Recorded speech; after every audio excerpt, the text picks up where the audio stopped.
This podcast is a casual conversation about mental health. All topics discussed are based on our own personal opinions and should not be interpreted as professional advice.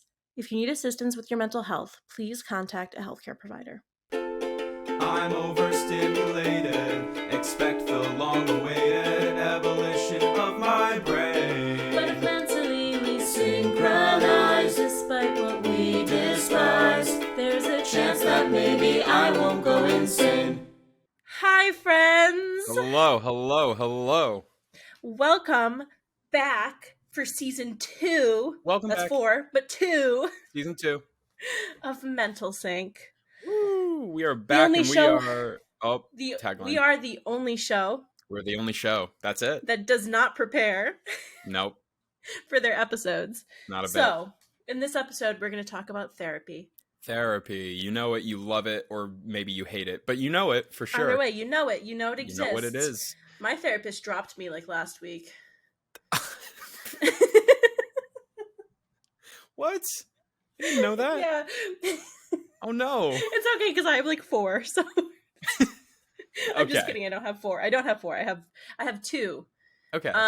Because I was seeing, like, they work at the same practice, and each one of them had, like, because I go weekly to therapy. Okay. So it's like I see one on one week, and then the other one on that next week, and then they just talk about me internally. Then they have meetings, And then- and they're like, okay.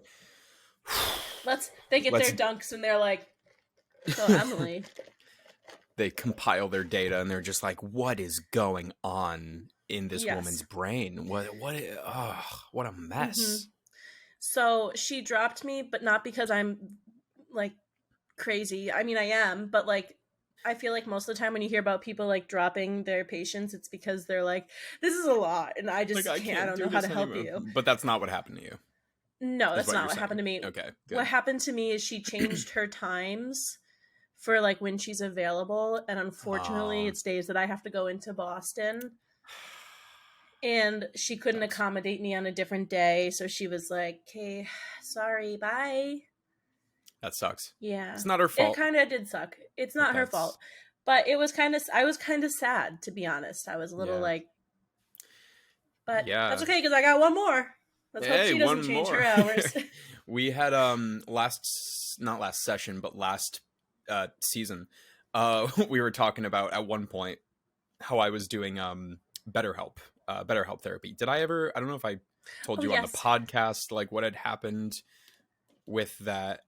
I don't remember. No, I don't even think I know what happened with that. Oh, okay, great. Well, so I'm not doing story time. I'm not doing BetterHelp anymore. Not like I still absolutely recommend it as a service. It's but it was a similar situation to you where I found the first therapist that I matched with, I vibed with, and I was like, yeah, this is great. And then her hours changed, and I was like, I just can't do those hours. Like, yeah. And then I tried a few more therapists, and unfortunately, due to timing and like delays, I just wasn't quite able to find someone. And unfortunately, by the end of my month, you don't want to explain your story over and over and over again 8 times either? Because I was with this first therapist for like 2-3 weeks, and then her hours had to change, which is not her fault at all. But then I didn't have enough time before my month subscription ran out to find someone else that I really meshed with in the same way. So I ended up not continuing my session. But a big contributor to that is that like I was going to therapy for a couple like more situational stressors that I was able to start talking through, and I would have liked to like keep doing therapy, but because I've done so much therapy in the past, I do feel very confident with the tools that I've gotten from therapy, where I've been like, I think I'm actually in a place where I know what I need to do is like verbalize and like externalize my feelings and my thoughts, but I have so many other ways to do that I've been doing okay without it for the last month or so. Well, that's good. That's good. I would like to state that my belief is that everybody needs therapy, whether or not you have like some form of anxiety or depression or anything else. I think that it's really important that people like know that therapy is like just kind of a tool. It's an unbiased person, hopefully. Yeah, Hopefully. if They're you have a also good one. human. They're not going to fix your problems. They're going to help you fix your problems. And I think that's another like big misconception is they're like, oh, I'm afraid to go to therapy because like I don't want anybody to like do this for me or like send me here or try to put me on meds. And it's like, that's not really how it works. Yeah, no therapist is It's going to tell you what you have to do. It's entirely in your control. Like you have full right, autonomy over your right, therapy sessions. And if you're meant to feel otherwise, that's not a good therapist. right, right. And, I want to kind of go off of your point earlier of saying that, like, if you don't mesh with a therapist, it's okay to say like or to not schedule another appointment or to be like okay I'm just gonna like wait like when they ask you hey do we want to do same time next week or whatever and if you're not sure you can be like no or like in a nicer way be like like I'm actually not sure about my schedule next week but I'll get back to you about when I want to meet again and I think that that's a nice way to be basically be like I don't know if I like this or this is for me, but it's really important that you also I know it's so hard to find a therapist right now. It really is. Like it took Yeah. me forever.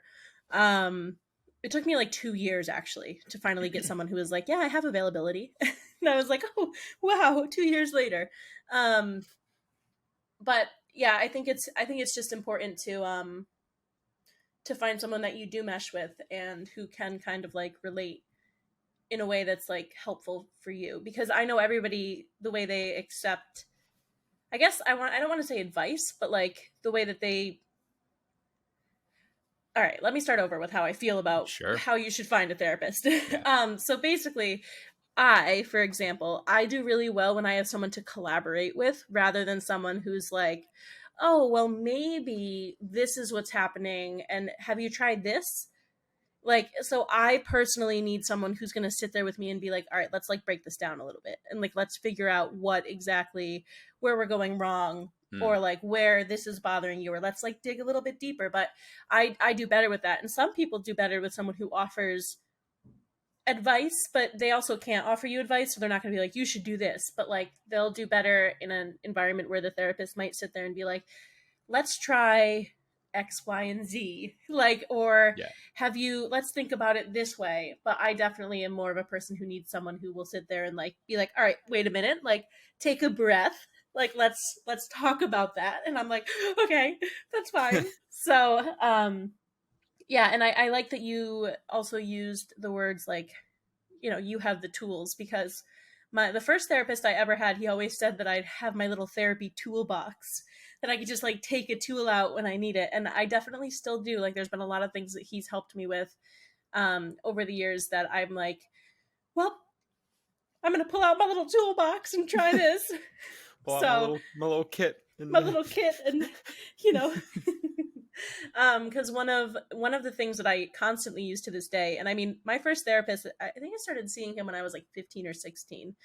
Um, and I was just like, I still to this day struggle with, I guess like when something happens, I internalize that a lot. Mm. Like if somebody's upset with me, it affects.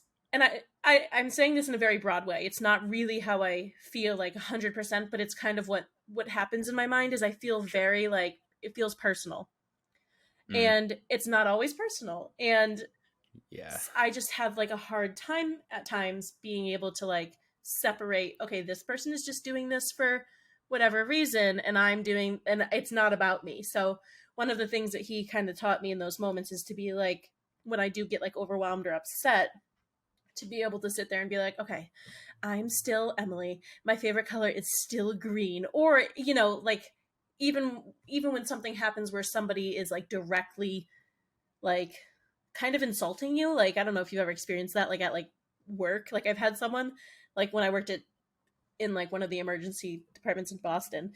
Um there was this one nurse who was always she was so mean to me like all the time. Like which was just like not okay, Yeah. but she was just so mean and I'd like leave there and be like am I incompetent? Do I not know what I'm doing when in fact I'm like no, I've actually been doing what I've been doing longer than she's been doing what she's been doing and I'm still Emily. My favorite color is still green. Like I Yeah. still like you just it's just a grounding technique. So That's again, like cool. I like I that. feel like that's what therapy provides you with, like little tools in your toolbox. You got this toolbox and you just learn how to like cope with some of the things that happen in life in Yeah. a more effective way. Yeah. So And that everybody find a therapist right now. Like everyone go. because Um guess what? Your therapist most likely has a therapist. So yeah, I hope so. But yeah, no, that's what's interesting. There are so many different kinds of therapy that like because therapy is like I think therapy is pretty widely accepted as like a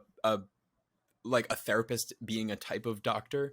But it's still we're still uh, new. We're still well I guess let more me so what I sorry. I just want to correct the technicality of a therapist Yes. for a second. So there's two different type. Well, there's a Oh couple yeah, different types. I didn't mean doctor. Yeah, but I just want to clarify that because it's a good point to clarify. Yes. Is like Yes, yeah, yeah. most of the time, people who you are going to see for therapy are not psychiatrists who have gone to medical school and can Right. provide you with medication. So, for more context, like I have a therapist, but I also have a psychiatrist who is my medication provider. So, Right. Yes. yes. So, like my therapist, she's a licensed social worker, and some others might just have like masters in psychology or whatever, but they have all sorts of different things, but they're not people who can like actually prescribe you medication or like do anything further than Right. just to Talk it clarify, out. Yeah. just to No, clarify, because that's a good that's a point. great point. That's Yeah. an important distinction. So more so what I mean is that in the same way that, like mental health, we are in a place, I think, in this world where mental health is starting to be really understood. I keep burping. Mental health is really starting to be understood as important. Like that's a more general understanding, but we're still very new Yes. at actually accepting it beyond just knowing it's important.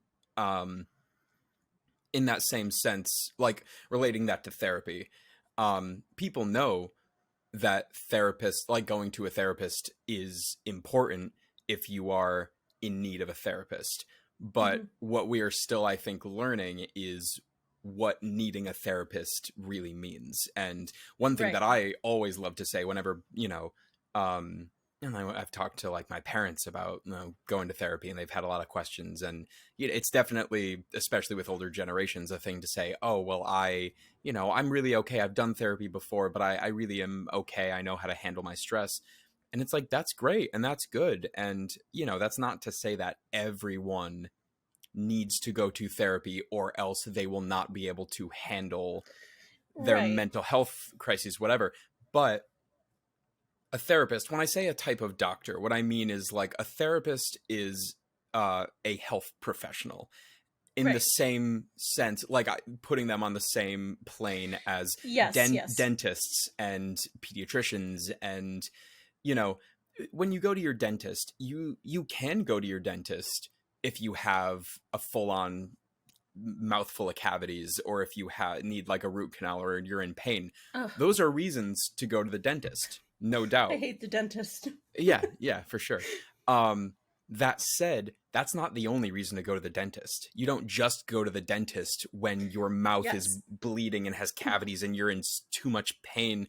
That kind of, to me, means you waited too long to go to the dentist. You're Yes. supposed to go to Absolutely. the dentist every 6 months for preventative care. And Right. that is the benefit of therapy, I think. Going to Yes. therapists for preventative care, and people, it's saying, Right. hey, what are some tools that we can sharpen so that when life hits hard, when We get out a little toolbox. We you get open out it your little up. toolbox and you've got all these primed, ready tools and skills, and you're just more equipped to be able Hmm. to navigate mental health. And we can talk all day about how like, oh yeah, but like going to the dentist is like more important because it's like physical health. Mental health is for your brain, and I would argue that your brain is I was just gonna argue a that tad important, because you can live without your teeth. you can. You don't need teeth, but that's a Yep. stupid thing to say. You know, Hold to on say one like second. Hold on, I'm choking on nothing. Like just choke air, on just nothing. started Yeah, for sure. choking. Okay, All right. All right. continue. Sorry. Yeah, no, it's okay. Back to my point. You don't need teeth to live. Yes. You don't need to have teeth, but that's a stupid point to make. If I was to argue with Right. you, if you were to tell me I needed to go to a dentist and I started saying like, well, I don't like need teeth, Agreed. that'd be ridiculous. And Right. if you think going to the dentist is important, just imagine how important it is to take care of your brain. Right. And like And the that's other all I thing have to say. too, I just watched he's kind of like an influencer now, but he's a DO and his name is Dr. Mike. And I love him. Okay. And so he just did this interview. Yeah. He does like family medicine. So he's a doctor. He's a literal like he's a licensed practitioner. Okay. And again, he has this holistic view and he was talking about how sometimes when we have trauma or things that are very upsetting and we're just shutting it down in our brain all the time, it then manifests as physical chronic pain elsewhere. Ah, So his approach sometimes when these really healthy people come in, they're like, they're in shape, they work out, they eat well, they like, like these very like healthy people, and they're not athletes though. They're just people who sure. are like very Just fit and generally taking should care of not themselves. should not in a way should not is a terrible way to describe it, but you know what I mean. Should Yeah. not technically have like elbow pain, right? So he's like, well, then what I do in those circumstances is I sit down and I start talking to them about a little bit more than just like their physical symptoms. Like, hey, like, how's life been lately? Like, what's going on? And Ooh. typically he finds out that these people are going through something that's very psychologically, like, just kind of weighing on them and it's just manifesting in their body as physical pain. And Holding there or are stretching their actual, elbow. yeah, It's like there, a silly thing to say, but like very real. Like yeah. it's crazy. And there are so many, I mean, think about just like this makes sense, right? Because if we also think about the placebo effect, right? In a clinical Yes. trial or any sort of research, whatever we're doing here, let's say it's a Yeah. clinical trial.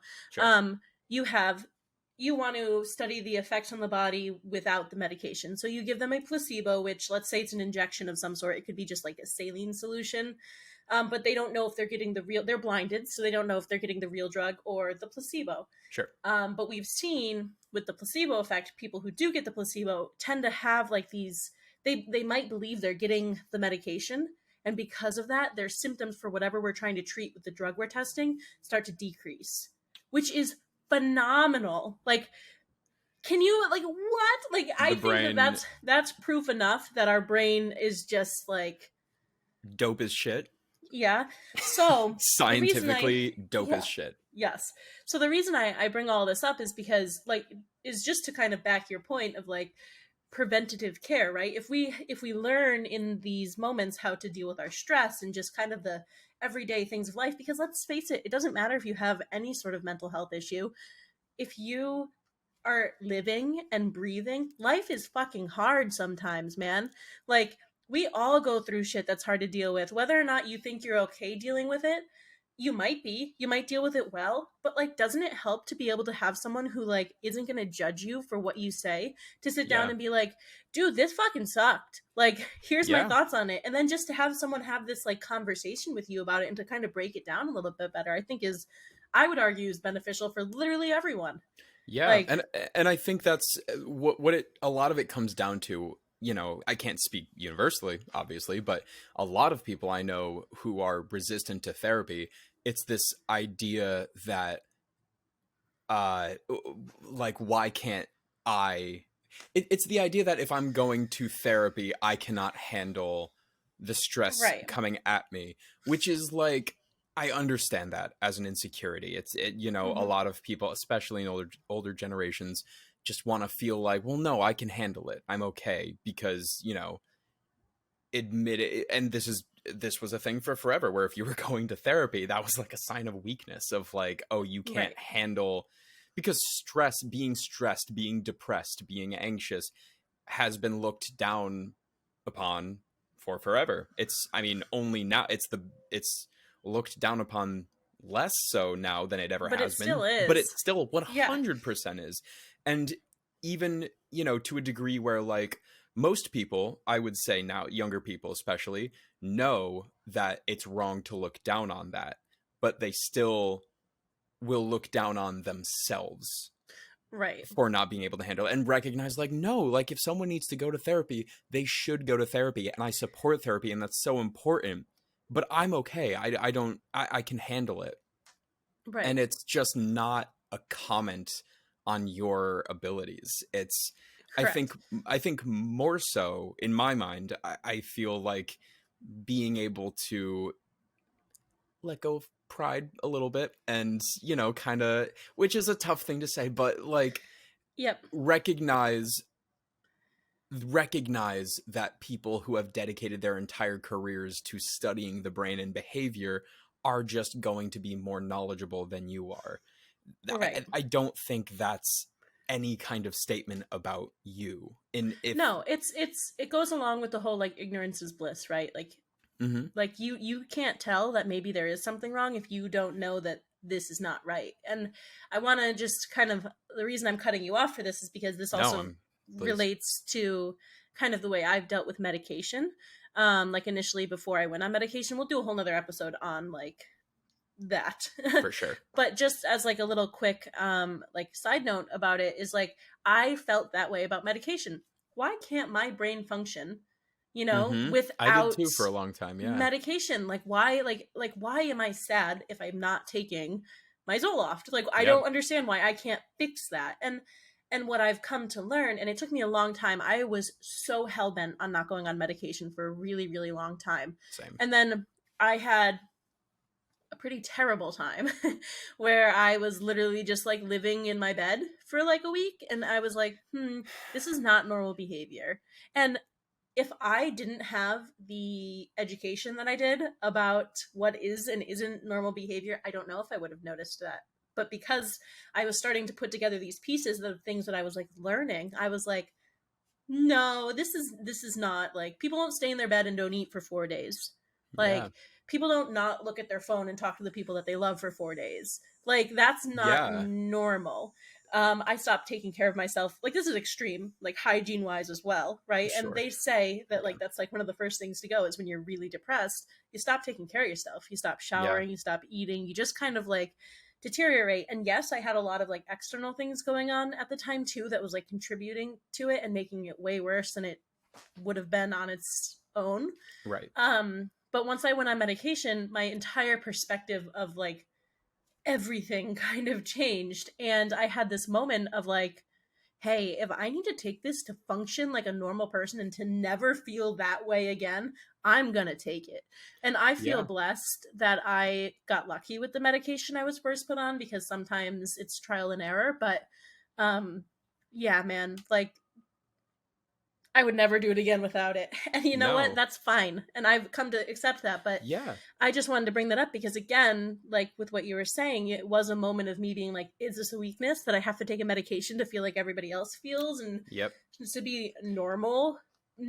Yeah, No. and Like, no. The answer is no. yeah, I had said something last season, like a piece of advice that I was given that has really like rocked my world, like just really changed the way I've looked at myself and a lot of other things. And it's the idea, referring specifically to like gym trainers. You know, they're oh, not yeah, they're not that fit because they're trainers. They're trainers because they're that fit. right, And there's nothing wrong with it, but like those are people that just definitely, I mean, I can't speak universally. I'm sure there are a lot of trainers out there that have a whole story of how difficult it was for them to get into the shape that they're in. But people who have an easier time maintaining that physical fitness, that level of physical fitness, are totally going to gravitate to being trainers, because right, like you're going to gravitate to whatever career, whatever position comes easier to you, because why would you not?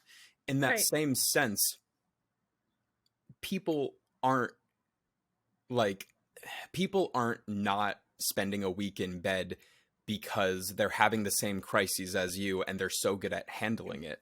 They're right, not spending a week in bed because that's just not what's going on in their brain. Right. And I think a big part of therapy for me was understanding, like, if you're gravitating toward a certain behavior, like staying in bed and like not like stress eating and, you know, all these different behaviors, it's just because you've got something different going on. It's not. I definitely used to think that, oh, everyone in the world can just handle their stress better than me and their anxiety and their depression better than me. And I'm just not good at it. And the reality is that I just feel it. Yeah, I'm not even saying more, just differently. It just Right. comes out differently. And that's But just because also, you're a unique you person. right, and you also don't know what's going on behind closed doors, right? Like You you don't don't. really know, like so there's this. I feel like I've been talking about songs a lot today, but there's this Paramore song called "Fake Happy," and I think this is the Yeah, perfect example of it. Have you heard it? I have. I have heard Yeah, it. she says that if she smiles with her teeth, she bets you'll believe her. So Yeah. like you don't know, you never know. Like I had people who were like, I had no idea you felt that way, or I had no idea Yeah. you were going through that, and I'm like, well, yeah. Yeah, I mean, we're I'm also like, living in the age of social media where you can completely control your image. If you're savvy in social media, which most people our age are mhm. now, you can just totally build this perception of what your mental health looks like. It's so easy. It's so easy. Yeah, and Um, I feel like to and it's just just not kind of necessarily true. right, and I feel like that kind of goes along with the whole point, just in general, that we're trying to make today, where it's like it's again, it's not, you don't know what other people are going through, so stop comparing yourself to you. Yeah, To no, I that doesn't mean, make any stop sense. comparing yourself to them and just find out what you need for you. Yeah. Um, and at the end of the day, like, and I think I give this advice to all of my friends because it's something that I still constantly give it to myself, and I'm sure I've told you because I feel like this is my go-to thing. So I will give it to all of my friends here at Mental Sync too. All right. Um, you can't be you if you're not taking care of you. You can't do the things that you want to do. You can't love the things that you want to love if you're not taking care of you, because you're not you. And we need to recognize that at the end of the day, the most important thing that we can do for ourselves is just take care of ourselves. And Yeah. that's something that I'm actively working on every day. And Yeah, I it's hard, also, man. it is. But I mean, when it comes to like therapy, again, like if you feel like you need therapy, you probably do, first of Yeah. all. And second, if you feel like you don't need therapy, you probably do. Yeah, there's Because no world. literally, where no one needs therapy. Yeah, We no, all need there some sort of output for all of our crap. right. And even I think the word need is the biggest what bothers people the most. Is like, well, I don't Yes. need therapy. Right. And that's fine. No, you don't. You don't need a dentist. You don't need yeah, like and you know what? You might never go to a dentist, but take such good care of your teeth that everything's all good and fine, great. Um but don't you want to go to the professional that can see the things that you can't? Because Yes. the And idea here's that here's you're I go just ahead. have to comment on your dentist analogy because this is so relevant to my life too. Because I had a traumatic experience with a dentist my freshman year of college. I broke like this back molar Oh, eating a muffin. what? What kind of muffin? A steel It and was a glass chocolate. muffin? It was a chocolate chip muffin, but the One of those sugar, rare the ones from jawbreaker Dunkin'? muffins? Do you know the ones Yeah, from Dunkin' and how they have the yeah. big sugar crystals? So there was Oh something my going on back here god. that I just didn't know about, and it literally broke the back of my tooth off. That's It awful. was That's terrible. extremely painful. But anyway, so I go to the dentist and he's an asshole, Yeah. and basically just traumatizes me, and then tries to charge me like a bajillion dollars, and then told me that all of my teeth were decaying and that I would need to get all of my teeth filled. And I was like, never going to the dentist again. These fuckers are liars. I was like, never again. Because there are some dentists, just like there are some therapists, that aren't great at their job and are That's what sucks. doing what they're doing for money. And Yeah. that's just a reality. But anyway, so I decided after that moment that I wasn't going to go to the dentist again. And I didn't go to the dentist for about 6 years.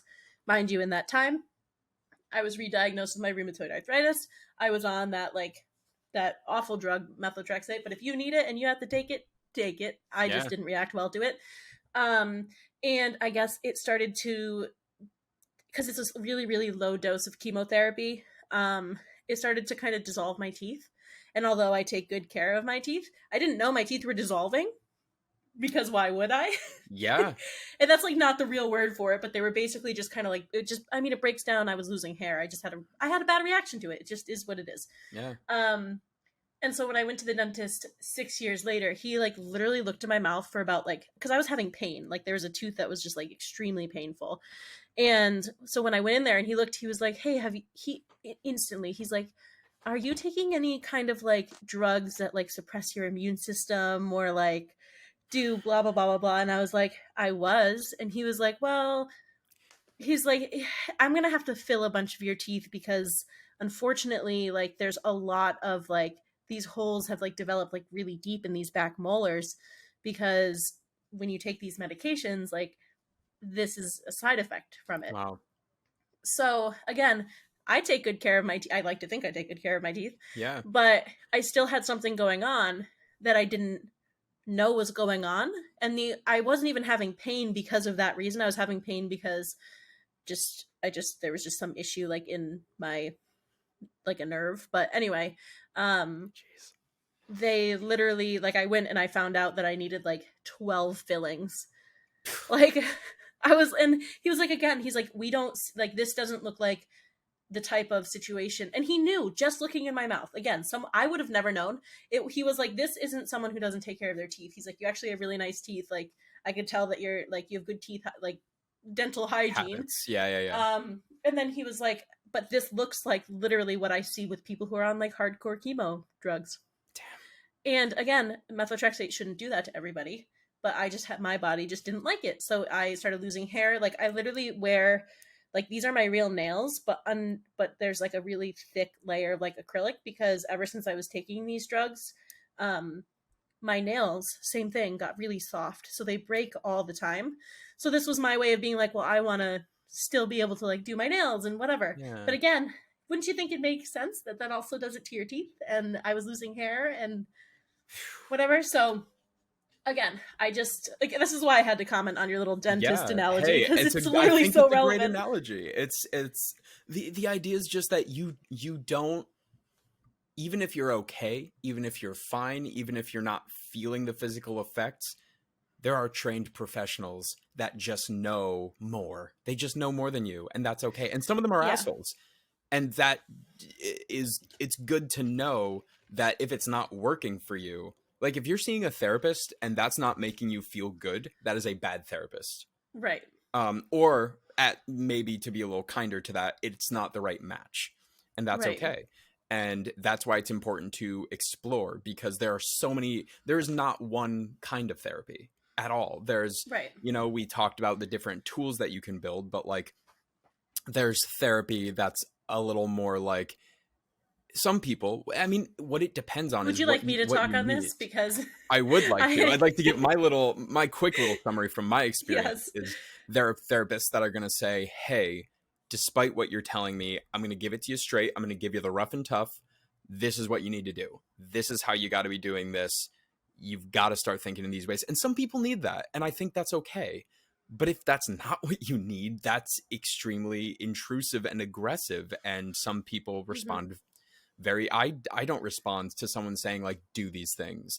I'll be like, "No, Yeah, right. no, get the fuck, It's like no." when your mom tells you to make your bed, It's and you're like, you know like, what? There's nothing I would rather do less right now than make my bed. Just because no, just because it'll appease you, no. "Yep, yep, But what I benefit from is the type of, I think this is another good point, is that a reason I was resistant to therapy for a while is because I like to solve problems, and I like to solve my own problems. And that's, I mm-hmm. think, how a lot of people feel, is like, I don't want to go to a therapist and lose my autonomy over Right, my life, which I think is incredibly fair and relevant, which is why for people like that, people like me, and people like you, I think the type of therapy that you want is someone that's going to say, "Hey, you can solve this by yourself, and I'm gonna show you how to solve it or by yourself."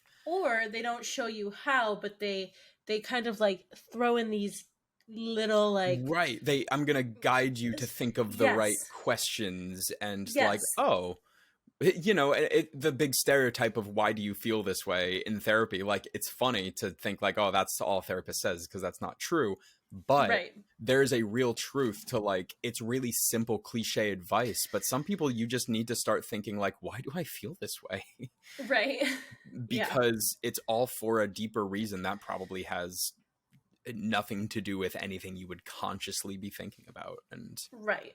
And yeah, I think the reason I also like was like, oh, do you want me to speak on this, was mainly I do. because there's these moments of like where you just kind of need that, but then there's also like these different types of therapy that people use. Like there's different like approaches to it, right? So like for example, one of my, well, now I only have one, but one of my therapists did like CBT, which is like cognitive behavior training, where it's like Mm. one of those things where you're just kind of like focusing on like, let's figure out how to change like this behavior that's going on that's like repetitive. But then there's also like more extreme forms of therapy if you need something like I do, because I have PTSD, where it's called EMDR, and it's I love eye EMDR. movement EMDR is so cool. desensitization, eye movement something. Stop, Wait, we're gonna Google it. wait. No, I don't. No. I want to do something cooler than Google it. Don't look it up. It's okay, but I remember what it was. But I have this Eye book. movement desensitization and But I, reprocessing. yeah, that's what it is. I have this book here that my therapist gave, or not gave to me, but recommended to me, and then I bought on my own. Getting Past Your Past, which is something I drop. And it's take control of your life with self-help techniques from EMDR therapy. And it's this idea that you can definitely explain better than me. So I want to go first so I can give the botched version of it. But Okay, love that. basically it's that a therapist will help you just by moving your eyes in certain directions. It in the same way that when you are thinking, you tend to be like looking up, or if like a direction that you're looking, from my understanding, has some kind of correlation to the type of thinking, the type of something that your brain is doing. Yeah, you'll roast me for getting that wrong, but the idea being that certain eye movements will actually help you unlock memories, which can be an emotional process, but it can unlock these deeper things that you still have subconsciously going on that you just did not know was still affecting your present life. That's the botched version. Emily, give me the real scientific version. So basically, Basically, that's all wrong. what? No, actually, you're pretty like you're pretty close. Okay, all Um, right. I didn't so finish the book. it's about bilateral stimulation, which is like horizontally, like back Okay. and forth and back and forth, you know, like left to right, left to right. And there's a couple ways you can do that. Like one of the ones we use is like tapping. And you'll see people do this to calm them Yeah. down. Like Oh, sometimes yeah, you'll see the book people does doing have this. that. This is a good way to like calm It's like yourself to down. ground yourself during the So technique, basically right? what we do, what the big focus for me at least is the like desensitization and reprocessing part of it, right? So we do this either bilateral stimulation through tapping, or sometimes I follow like a dot, and we talk about kind of just like what the traumatic thing is. It brings up a lot of stuff. It really does. Like things that you wouldn't even think would be like triggers end up being triggers, and it's really intense, and like it's a lot. Yeah. Like you need to Might have. be better to like be used to therapy before Yes. Yeah, that was the trying biggest thing, something is like that. before we even did this. Well, that's the thing, is they won't recommend it unless they really think you need it, because it's Right. really intense, and they have to make sure that you have the tools to be able to deal with these triggers as they come up. So a lot of my PTSD is around like death, just because I've lost a lot of people in my life, and I'm like, I just struggle with it. And so even me being able to talk to you about this right now in this way is a big sign that it's working. But Yeah. so, for example, one of my triggers was vitamin water, because my cousin and I used to drink vitamin water and freeze it, and like, so I never knew it was a trigger because I never had the Wow. trigger until I started doing like EMDR.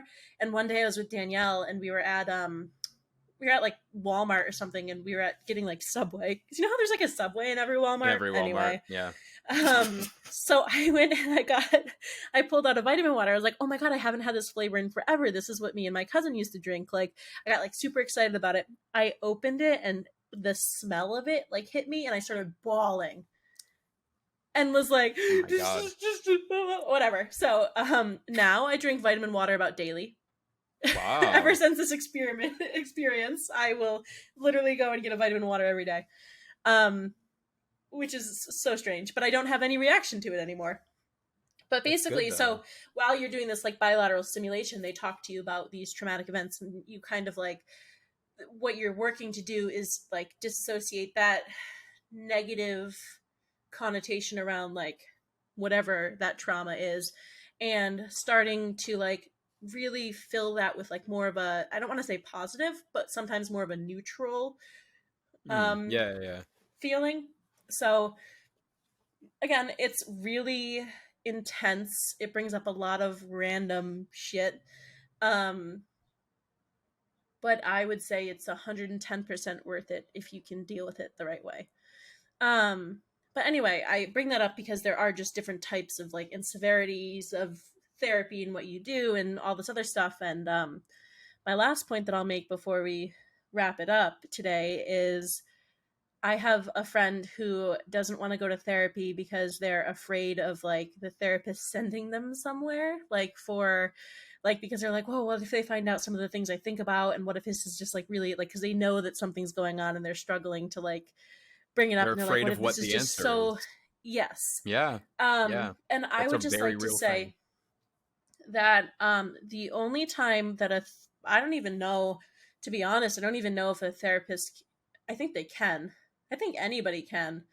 But anyway, I don't know what it's called in every other state, but like in Massachusetts, it's like they're sectioning you.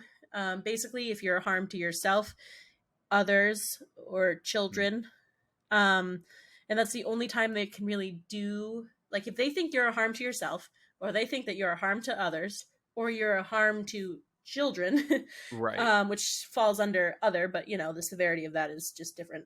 um, Yeah. they can technically section you so that you're on like a 72-hour psych hold and you have to be put somewhere just because they're worried about your safety or someone else's safety. But like that's like in severe cases, and most of the time you might think that it's really like fucked up to think a certain way, and if it's really not, like it might not be, it might be, but it might not be.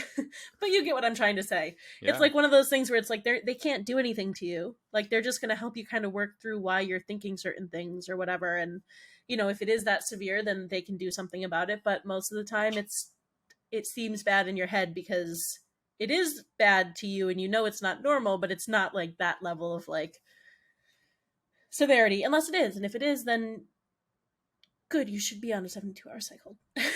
I mean, right. Like it's they're not going to do that to you. I would even say probably like they're not going to do that to you just because you've been having levels of thoughts that like I'm not sure. I don't want to trigger anyone here, but you know, if Yeah. you're having extreme depressive episodes, if your like life is like has been in danger, I don't Hmm. believe that a therapist would say, "Oh, well, let's just put you like let's just No. like do this." That's something you can openly talk about with a therapist. Right. And But if I they're like, again, "Oh, I can't let you go home tonight because of the state that you're in," then it's a good thing you went to them, and it's a good thing that right. like that's a And whole thing. I and can't really speak to another, that. and so I can like a little bit. I've never been like placed anywhere, and this is going to be a trigger word warning for like Hmm. to talk about like suicide and things like that. Like I have openly said to my therapist, I don't have a plan, and I don't have any like like I would never actually hurt myself, but I definitely have had thoughts about like what if I didn't exist? Like what if like, or like I wish I wasn't alive. And not that that's like the truth per se, but I know myself well enough and to know that like I would actually never act on that, and like I'm afraid of death. So like Right. like Yeah. You know, I like just can't die. I just don't want to die. But But a like I've therapist had thoughts can like, handle hearing that. right. So the reason I bring that up is mainly just because like when I have expressed that, they of course ask the appropriate questions. Well, do you have a plan? Have you ever tried to harm yourself before? Blah blah blah blah blah. Like they're going to have the tools in their own professional toolbox to know whether or not you are an actual harm to yourself. But I say that because it is okay to admit those things, right? Like it is okay to say Yeah. like I have definitely struggled with this, and I definitely like had moments where I was like I wish I wasn't alive anymore. But I also knew in those moments I was like, well, I don't have a plan and I'm afraid of hurting and dying, so I'm just not going to do anything. And I don't mean to laugh about it, but it's more so like No, a, but a yeah, nervous of a nervous reaction to sharing that truth. course. Yeah. But yeah, and just for the record, I don't feel that way now. It was a past experience. That's because you have um done tremendous, tremendous work on yourself. yes. But yeah, so anyway, I bring that up before we wrap up, mainly because I just want to say that it doesn't matter what's going on in your head in that sense. Like it matters, but like if you're afraid to talk about it, you probably need to talk about it. Like there's probably a little bit something deeper going on there. Yeah. And that even if you don't have anything severe going on, it's really helpful to just have an unbiased point of view, to help you kind of break down just the crazy world that we live in today. There's a lot going on, guys. Yeah. There's a lot happening, and You know what? talk it out. Yeah. Talk it out. So, to wrap up, I guess our first thing, always the first time of season 2 saying it is pet some. Therapy dogs. No, you can't Any pet dogs, therapy any dog. dogs. Yeah, you can if it's yours, or if it's like if you're in college and they're like, hey, here are therapy dogs for you to pet. Yes, But but don't Emily pet. tells me I have to. You can't just go up and pet someone's therapy dog because they're Work if the working and dog's working. they're being so good and so good at their job, and you can't distract them, no matter how tempting it might be to give them a little love. But just pet a regular dog, any dog. You act like the regular dogs aren't good enough. The regular dogs are great; they're so good. I just. It's not that the therapy dogs are better. It's just I feel like why am I not allowed to pet all the types of dogs? I don't like Oh that my there's God. a type of dog that I am being restricted from I feel petting and like giving love to. I feel But like you're having one of those moments like it's inaccessible, so I'm in love with it. Like it's like I just want to be able to pet all the dogs, and it's tough to cope with the fact that there are dogs that you have to leave alone. But I'm trying to grow in that way.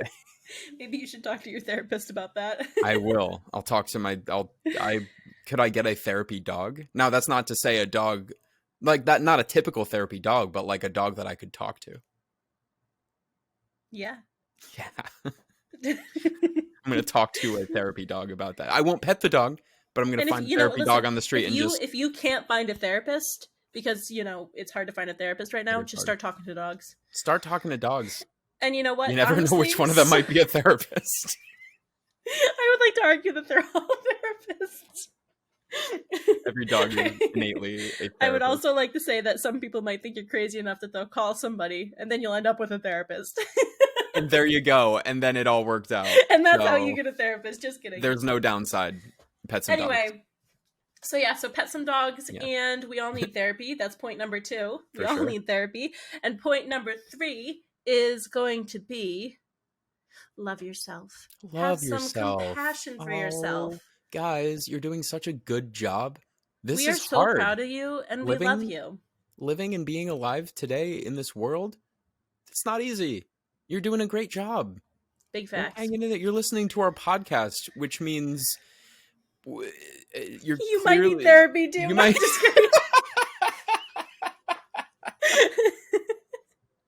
I was trying to say something along the lines of like you're listening to our podcast, so like I don't know, it can't all be that bad. I don't know what I was gonna say.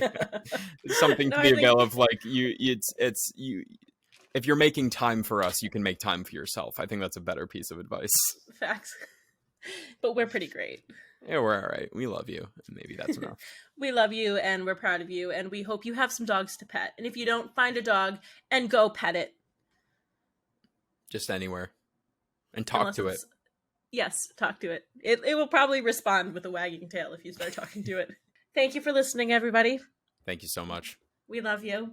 I love You're you. doing great. So good. And we'll see you next time on Mental Mental Sync. Sync. Mental Sync. Goodbye. Bye. Cool. Okay, are we happy?